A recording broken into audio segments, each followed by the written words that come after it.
কাটোয়ায় শাড়ির দোকানে গিয়ে আক্রান্ত মহিলা চিকিৎসক। জামা বদলাতে গেলে চিকিৎসকের সঙ্গে দুর্ব্যবহার, প্রতিবাদ করায় মেরে আঙুল ভেঙে দেওয়ার অভিযোগ। मीरा सफेद तुरंत खुले, भरपूर झाग दे और इसकी स्मार्ट साइंस दे स्मार्ट केयर और फ्रेशनेस। मेरी चॉइस मीरा सफेद। মাটিতে ফেলে মারধর করায় মাথাতেও আঘাত লেগেছে বলে অভিযোগ। কথা বলবো আমাদের প্রতিনিধি রানা দাসের সঙ্গে। রানা, ঠিক কি ঘটেছিল? মহিলা চিকিৎসক কি অভিযোগ করছেন? একেবারেই দেখো, কাটোয়া মহকুমা হাসপাতালের চিকিৎসক তিনি পোশাক বদল করতে গিয়েছিলেন এক শাড়ির দোকানে এবং সেখানেই আক্রান্ত হয়েছে। তিনি যেটা অভিযোগ করছেন, এই শাড়ির দোকান থেকে তিনি বেশ কিছু পোশাক কিনেছিলেন এবং দুটি পোশাক তিনি সেখানে বদলাতে যায় এবং বদলানোর সময় তিনি যখন দোকানে বসে পোশাকের ভাঁজ খুলে তিনি দেখছিলেন, সেই সময় দোকান মালিকের স্ত্রী উত্তেজিত হয়ে পড়ে, বলে যে ভাঁজ খুলে দেখা যাবে না এবং এরপরেই এই মহিলা চিকিৎসককে মারধর করে। শুধু মারধর নয়, মাটিতে ফেলে তাকে লাঠি, চড়, ঘুষি মারতে শুরু করে এবং তার কড়ি আঙুল ভেঙে দেওয়া হয়, মাথায় গুরুতর আঘাত লেগেছে এবং এরপরে তিনি সেখানেই অসুস্থ হয়ে যায়। তার বাড়ির লোকেরা খবর পেয়ে সেখান থেকে মহিলা চিকিৎসককে নিয়ে যাওয়া হয় কাটোয়া মহকুমা হাসপাতালে। সেখানেই তিনি চিকিৎসাধীন রয়েছে এবং তিনি যেমন শারীরিকভাবে অসুস্থ, মানসিকভাবেও কিন্তু তিনি প্রচন্ড অসুস্থ হয়ে পড়েছেন, কারণ তিনি ভাবতে পারছেন না। একটা ছোট বিষয়ে তিনি গেছিলেন শাড়ির দোকানে, পূর্ব পরিচিতি ছিল দোকানে, এর আগেও তিনি গেছিলেন, কিন্তু এইভাবে পোশাক বদলের জন্য একজন চিকিৎসককে এইভাবে মারা, একজন মহিলাকে এইভাবে মারা, তিনি মানসিকভাবে বেশি আক্রান্ত।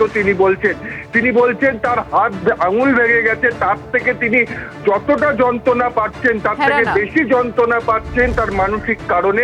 কাটোয়া থানাতে লিখিত অভিযোগ দায়ের হয়েছে। ধন্যবাদ রানা। থ্রেট কালচারের অভিযোগে শুনানি ঘিরে দফায় দফায় উত্তপ্ত আরজিকর মেডিকেল।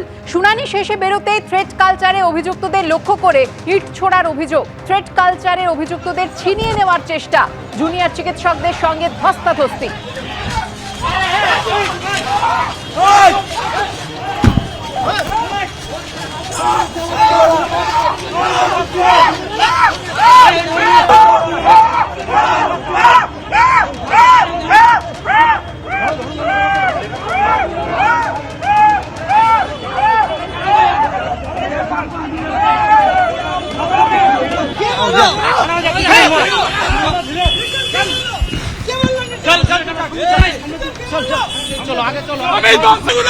সবাই আমাদের জন্য চক্রান্ত। আমরা যদি তৃণমূল করতাম, একটা ডক্টরই সমর্থক ছিলাম, ডক্টর করেছি।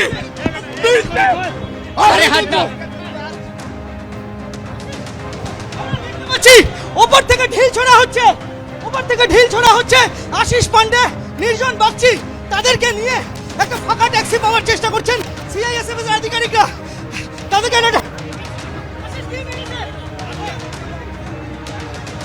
থ্রেট কালচারের অভিযোগ ওঠে আরজিকর মেডিকেলে এবং তারপর উত্তপ্ত হয়ে ওঠে আরজিকর মেডিকেল। থ্রেট কালচারের অভিযোগে শুনানি ঘিরে দফায় দফায় উত্তেজনা ছড়ায়। শুনানি শেষে বেরোতেই থ্রেট কালচারে অভিযুক্তদের লক্ষ্য করে ইট ছোড়ার অভিযোগ। সিআইএসএফ গাড়িটিকে কোনো রকমে বের করে দেওয়ার চেষ্টা করছে, কিন্তু সেই গাড়ির উপরে আক্রোশ আসলে পড়েছে। লাগাতার ট্যাক্সির উপরে হামলা হচ্ছে। এই গাড়িতেই আমরা দেখতে পাচ্ছি, এই গাড়িতেই রয়েছে আশিস পান্ডে এবং সেই গাড়ির উপরে, ট্যাক্সির উপরে চড়াও হয়েছেন আন্দোলনকারী জুনিয়র ডাক্তাররা। তারা ছুটছেন সেই ট্যাক্সির পিছনে, তারা ধাওয়া করছেন এবং সিআইএস